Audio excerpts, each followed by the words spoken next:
Bonjour à tous et bienvenue dans cette nouvelle vidéo qui traitera de la troisième partie de la création de notre tableau de bord relatif à la gestion de carburant. Mais tout d'abord et comme d'habitude, si vous souhaitez aller plus loin dans les explications, je vous invite à cliquer sur les liens de formation dans la description. Et si vous ne souhaitez pas rater mes vidéos sur la comptabilité, la finance et l'utilisation des outils tels qu'Excel dans le monde de l'entreprise, n'hésitez pas à vous abonner à la chaîne. De plus, pour ceux qui souhaiteraient uniquement acquérir le fichier sans passer par le tutoriel vidéo, sachez que tous les documents sont disponibles en illimité et dans leur version finalisée pour mes contributeurs Patreon, plateforme dont vous trouverez le lien en description. Alors pour cette troisième partie de tutoriel, j'ai un petit peu rempli le fichier avec des données relativement hasardeuses, puisque le but ici est naturellement d'avoir une certaine base pour voir si nos graphiques fonctionnent. Donc regardez ici, j'ai mis un carburant pour chacun de mes véhicules. De la même manière, pour le journal des consommations, j'ai mis les premières informations pour le premier mois de janvier, ce qui nous permettra de faire des checks sur nos différents graphiques. Voilà. Alors je vais commencer tout d'abord par changer ici la mise en forme de nos véhicules, puisque on va avoir la mise en forme de nos cellules, pardon. Donc on fait un petit clic droit, format de cellule. Et qu'est-ce que je vais faire? Je vais aller dans personnaliser, comme ceci. Voilà, je vais prendre un 0 normal. Je vais mettre des guillemets, un espace. Je vais mettre euro, tout simplement, par kilomètre. Voilà, je ferme les guillemets, j'appuie sur Entrée. Donc, comme ceci, je vais naturellement augmenter les chiffres après la virgule, voilà, histoire d'en avoir deux à chaque fois. Je fais pareil ici, petit clic droit, format de cellule, on va donc personnaliser,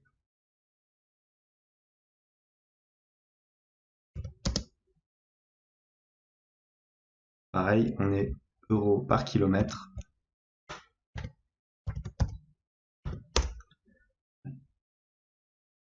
Je rajoute des chiffres après la virgule, voilà. Maintenant, ce que je vais faire, c'est que je vais insérer des graphiques, mais tout d'abord, je vais rajouter un petit ratio ici. Alors, on va sélectionner à peu près, voilà, placer ici ou ici, voilà, comme ça. On va le mettre sur plusieurs lignes, comme ceci. On va fusionner et centrer. Et ce que je vais faire, c'est que je vais mettre tout simplement égal somme. Somme de quoi? Somme de ma colonne D ici, divisé par notre colonne E ici. On va faire comme ça, divisé par somme de la colonne E.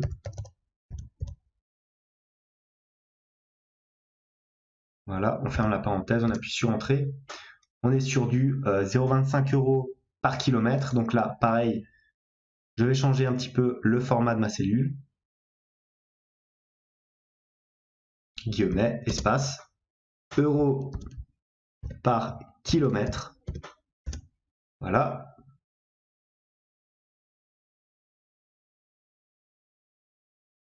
J'augmente naturellement.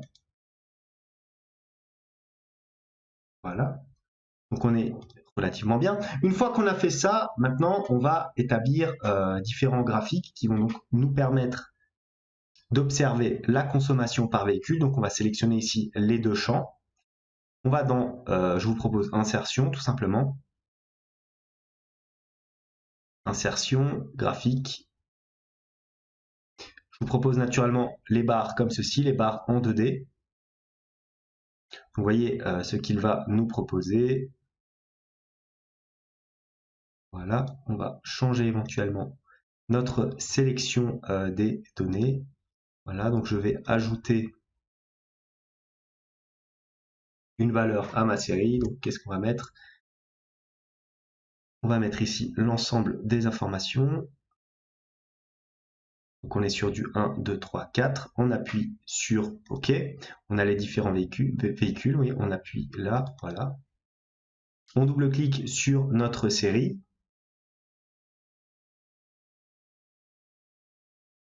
On va sélectionner notre axe. Alors c'est l'axe vertical en catégorie. Et le but du jeu, ça va être ici de changer abscisse en ordre inverse, regardez, puisque là, nous avons véhicule 1, 2, 3 jusqu'à 10, et là, on a l'ordre inverse, donc le 1 est en bas, le 10 est en haut. Donc, on va ici dans abscisse en ordre inversé, et regardez, nous avons véritablement ce que nous souhaitons. Une fois qu'on a fait ça, là, je peux supprimer ça. Naturellement, je vais dans le petit carré, j'enlève les axes, j'enlève le quadrillage, je laisse tout ça comme ça.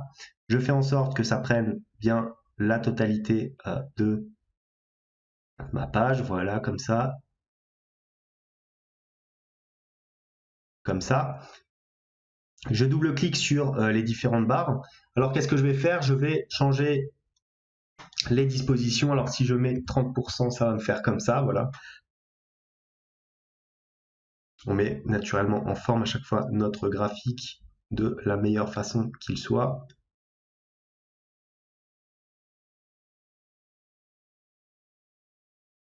Voilà, maintenant, bien sûr, on le met dans le cadre prévu à cet effet, afin que nous puissions avoir l'ensemble des infos. On fait un petit clic droit et on enlève naturellement le contour pour faire beaucoup plus propre. Voilà. Alors, est-ce que le remplissage, on peut laisser éventuellement, est-ce qu'on laisse les colonnes en bleu? Lui, ça gêne pas spécialement. Peut-être les mettre éventuellement en orange.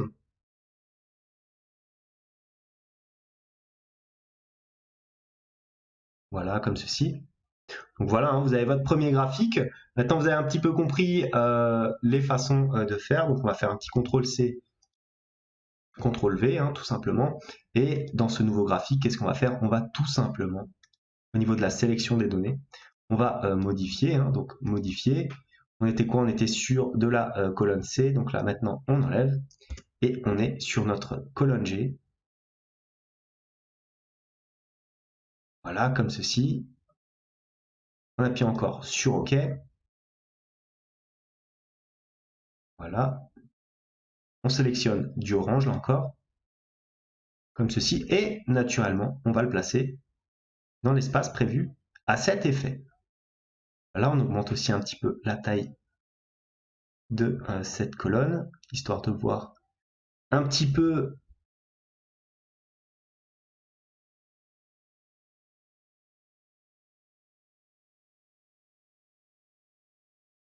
Voilà. Regardez, donc j'ai bien à chaque fois mes différents conducteurs avec mes courbes qui apparaissent ici. Une fois que j'ai fait ça, je vais faire aussi une petite mise en forme dans cette partie-là. Donc là, c'est relativement simple. Je sélectionne l'ensemble de mes dépenses. Je vais dans mise en forme conditionnelle. Là, on va regarder ce qui apparaît le mieux. Est-ce que des barres de données peuvent être relativement correctes? Alors, on peut les mettre comme ça. Je vous propose éventuellement de les mettre en orange, puisque là, on est quand même sur des dépenses globales. Donc, plus c'est cher, moins c'est bien. Ensuite, là, on peut faire éventuellement l'inverse, puisque plus on parcourt de kilomètres, mieux c'est. Voilà, donc là, naturellement, c'est à vous de voir ce que vous souhaitez mettre. Et là, les différents montants en question. Alors, on peut éventuellement mettre, je crois qu'ils appellent ça des barres de nuances, voilà. Donc, on est sur du quoi? Alors là, ce serait l'inverse. Voilà, comme ça, le moins cher au plus cher. Comme ceci. Donc voilà, une fois qu'on a fait ça, on va maintenant s'attaquer au graphique de coût moyen. Alors pour ce graphique, ça va être un petit peu spécial parce que je vais intégrer une image, donc on va faire une sorte de graphique en jauge pour montrer l'évolution de votre consommation de carburant. Donc je vais enlever ça, je vais aller dans insertion, ici voilà, je vais insérer un graphique en histogramme extrêmement basique, tout simple. Oula, je vais changer naturellement les infos proposées, voilà, on a un graphique vierge. Je peux à présent prendre l'élément que je souhaite. Je vais le pousser, voilà, parce qu'il m'empêche de le faire. Hop. Sélectionner des données, j'enlève tout ça. Je vais dans Ajouter, je prends, non, pas le nom, il faut le mettre dans la valeur de série, attention. Voilà. Je laisse le L, j'appuie sur OK, regardez. Je me retrouve avec donc ce graphique-là. Première chose à faire, on va peut-être éventuellement déjà changer la couleur, on va mettre ça en rouge, puisqu'une consommation, c'est quand même un niveau d'alerte. Je vais enlever l'axe, je vais enlever le titre du graphique, le quadrillage et naturellement la légende. Ensuite, une fois que j'ai fait ça, alors je vais peut-être remettre les axes, voilà. Je vais aller sur mon axe ici vertical et je vais aller dans mes options d'axe pour mettre un nouveau maximum afin que la jauge reste toujours au même niveau. Je vais mettre par exemple 1,5, ça me semble être un bon compromis. Voilà, j'appuie sur OK, regardez là naturellement ma courbe baisse. Je peux à présent enlever mon axe. Voilà. Je peux double-cliquer ici sur ma forme. Dans largeur de l'intervalle, je vais mettre, alors est-ce que si je mets 20, ça me fait quoi? Ça me fait ça, donc on va même carrément mettre 5, voilà. Superposition, donc ça, on peut le laisser comme ça. Je fais naturellement un petit clic droit pour enlever les contours, donc un sans contour comme ceci, voilà. Voilà, je vais l'élargir bien là où il le faut, comme ça et comme ça. Voilà, maintenant je vais diminuer l'espace global. On va le mettre un petit peu, on va le mettre à peu près voilà, sous cette forme-là. Bon, maintenant on fait un petit peu d'artiste, hein. C'est vraiment... Voilà, on enlève les contours. Celui-ci.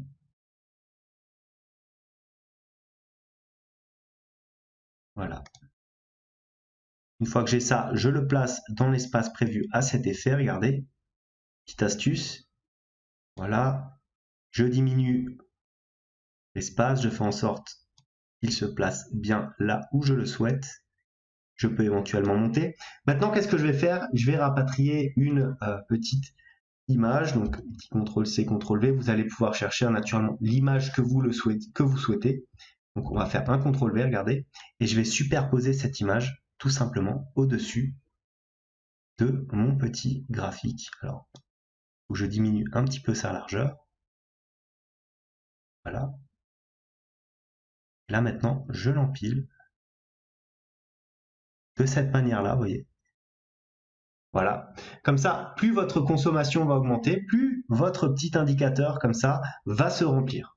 Voilà, c'est un petit tips qu'on peut faire éventuellement sur Excel. Pour les tableaux de bord, c'est toujours un petit peu plus sympa de rajouter ce genre d'image. En tout cas, vous le faites ou vous ne le faites pas naturellement, mais au moins, je vous l'ai montré. Une fois qu'on a vu ça, maintenant, attardons-nous sur notre dernier élément graphique. Il s'agit donc de l'évolution du coût des carburants. Alors on démarre, on va commencer par mettre ici les différents carburants. Donc on va commencer, on va prendre éventuellement ce qu'on a dans les paramètres. Donc ici le samplon 95, je saute une ligne, je sélectionne le deuxième, 98, pareil je saute une ligne, je prends le troisième, le samplon.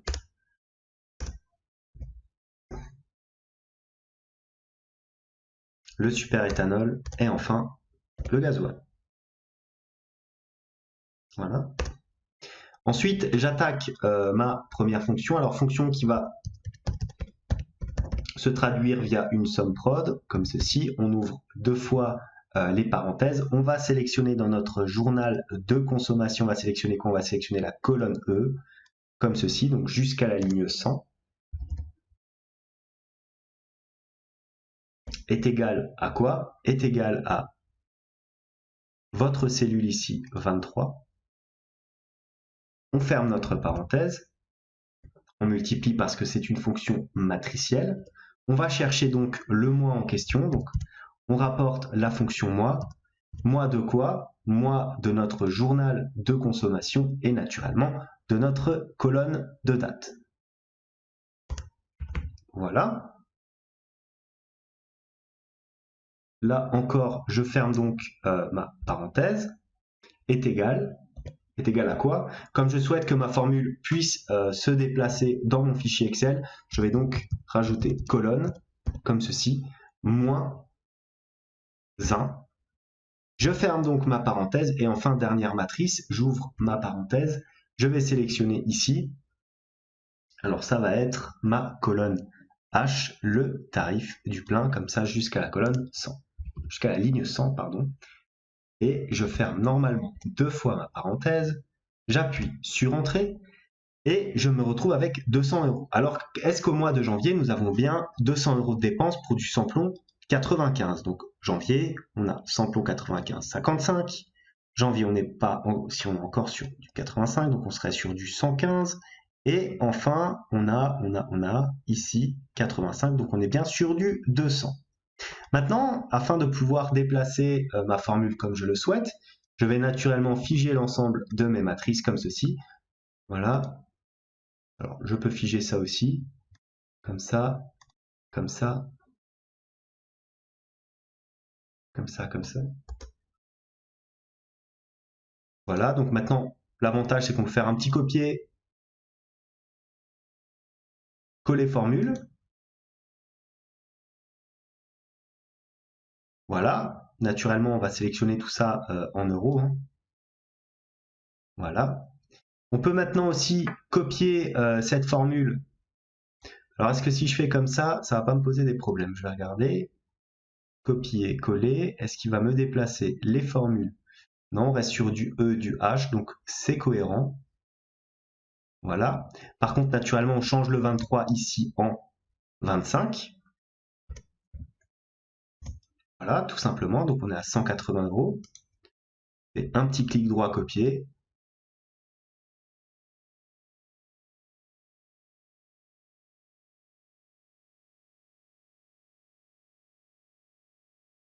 Voilà.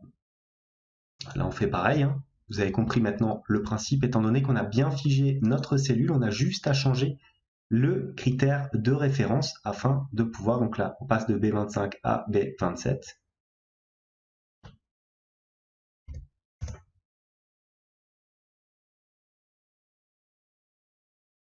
Copier.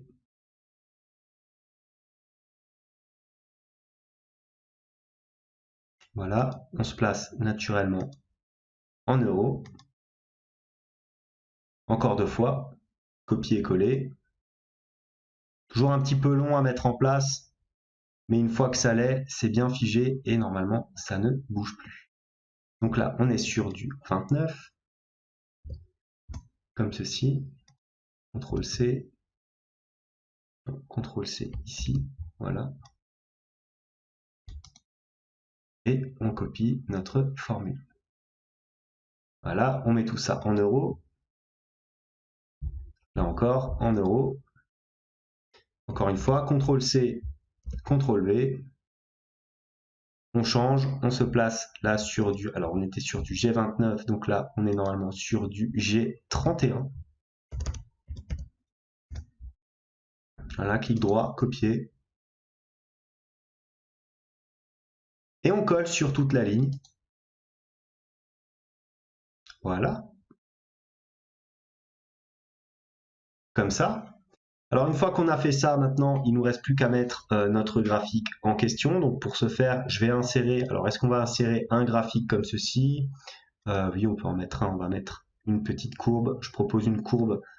Est-ce qu'on prend la courbe avec marque? Ouais, on peut prendre ça. Voilà. Naturellement, bon là, la sélection de données se fait relativement mal. On va supprimer tout ça, on va les insérer nous-mêmes. On va ajouter, alors la première, la valeur de la série, ça va être quoi? Ça va être l'ensemble des informations ici. Non, je dois supprimer le 1.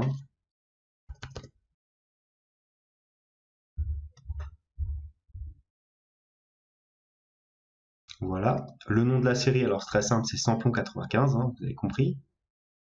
Voilà, vous voyez, ça apparaît ici. Donc maintenant, je vais ajouter encore une deuxième série. Comme ça, donc valeur de la série, ça va être quoi? Ça va être le samplon 98. Voilà, au niveau du nom, ça sera le samplon 98. Là, j'appuie sur OK, je descends un petit peu histoire que vous puissiez voir là où on en est. Je vais naturellement retourner ici. Donc on était au samplon 98. Je vais rajouter encore une colonne. Voilà, samplon E95. Je supprime ce qu'on a là.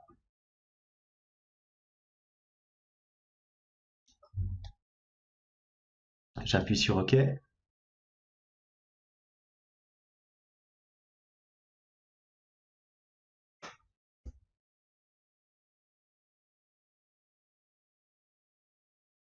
Voilà. Gasoil. Et enfin, la valeur de la série. Voilà. On appuie encore sur OK. Maintenant, qu'est-ce que je vais faire? Comme à mon habitude, je vais enlever la valeur, le quadrillage naturellement, la valeur des différents axes. Je vais laisser les intitulés en bas. Je fais un petit clic droit, pourquoi? Pour enlever le contour de mon graphique. Ça fait toujours plus propre lorsqu'il n'y en a pas dans ce type de tableau de bord. Voilà, donc ça marche. Et maintenant, je vais le placer tout simplement dans la zone prévue à cet effet. Comme ça. Comme ça.